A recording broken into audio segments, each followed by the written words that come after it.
This was supposed to be a routine political meeting in Beijing, but one key figure didn't appear. No explanation, no clarification, just silence.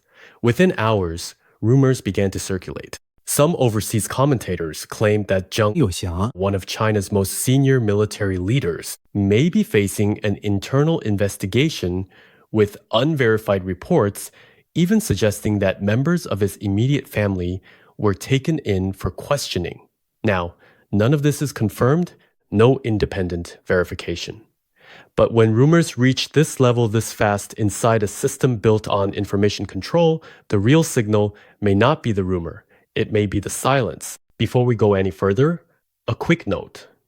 Today is January 23rd, 2026. I try to update these intelligence briefings daily as signals develop and new information comes into view. If you value calm, evidence-based analysis and want to stay ahead of the headlines, consider subscribing for these exclusive intelligence briefings. Today's update is voice first. That's intentional. When signals start moving quickly, this format allows faster analysis without waiting on full video production. All right, let's get into it. At first glance, this meeting itself looked entirely routine. A closed-door study session for senior provincial and ministerial officials. A familiar setting, a familiar format. On January 20th, China's top leadership convened a high-level study session tied to preparations for the fourth plenum of the 20th Party Congress. According to state media, all 7 members of the Politburo Standing Committee were present, including Xi Jinping himself. On paper, that signals stability. But when the broadcast footage aired, analysts noticed something unusual. Several senior officials were absent, not junior figures, not provincial deputies, but individuals who normally do not miss events like this. Among them were senior military and party officials, including the Central Military Commission vice chairman, the PLA's chief of staff, and the head of the party's organization department. Now pause for a moment. Because in China's political system, attendance is not ceremonial, it's a signal. So the first step here is to separate what we know from what we don't. One absence was explained. Vice Premier He Lifeng was in Switzerland attending the World Economic Forum in Davos. That's routine. Another absence, former Xinjiang Party Secretary Ma Xinrui, had already drawn attention over the past several months. His disappearance from public view did not begin with this meeting, but the remaining absences are harder to contextualize. And this is where analysts begin to slow down. Because the missing military figure is not just another senior official. He is one of the highest-ranking uniformed officers in the system, a career military professional, a Politburo member, and a central node in the current command structure.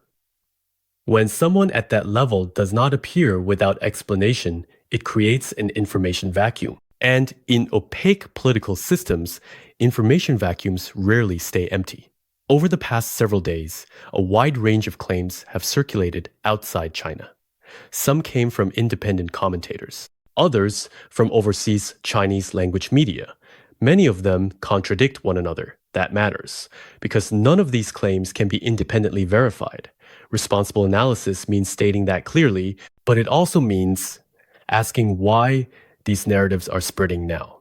Some commentators suggest internal disciplinary reviews. Others describe possible personnel reshuffling within the military. Still others argue the absence may relate to health or undisclosed operational matters. Taken individually, each explanation is plausible. So why has this episode attracted such intense attention? Here's the thing, it's not just about one meeting, it's about pattern recognition. This is not the first time this senior military figure has briefly disappeared from public view. A similar episode occurred late last year. Speculation surged and then faded when he reappeared weeks later at a military promotion ceremony. That history matters, because it reinforces a core analytical principle. In China's system, disappearance does not automatically equal removal, and that's where interpretations diverge. Some analysts argue that his institutional position makes abrupt sidelining unlikely. Within the current Central Military Commission structure, he remains one of the few figures combining political rank with operational authority. Others counter that recent years have shown how quickly institutional norms can change. So, how do we evaluate this responsibly? We step back and look at the system, not the personalities. Over the past decade, China's military has undergone repeated restructuring. Promotions have accelerated. Loyalty has been emphasized alongside capability. Traditional seniority norms have been bent, sometimes openly. That creates tension, not necessarily confrontation, not necessarily rebellion, but friction. Several scholars have noted that professional military officers and politically elevated appointees do not always share the same incentives. One overseas academic described this dynamic as structural strain within command coherence.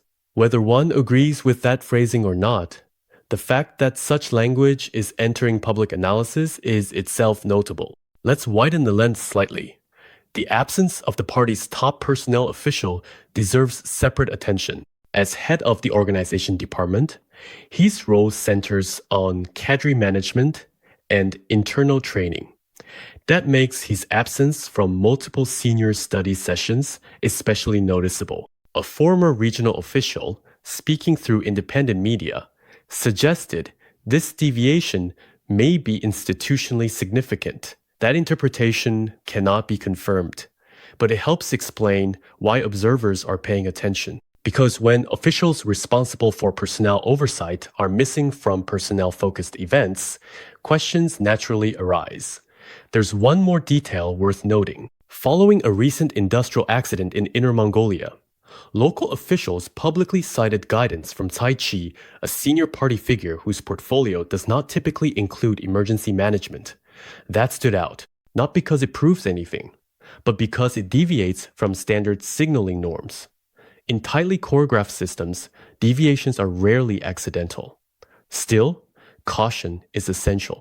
There is no evidence that power has shifted, no confirmation of internal confrontation, and no verified proof of detentions or purges. What can be confirmed is uncertainty, and uncertainty itself is analytically meaningful, especially when it coincides with tighter information control, fewer official explanations, and greater reliance on indirect signaling. So let's summarize what we have. An important meeting.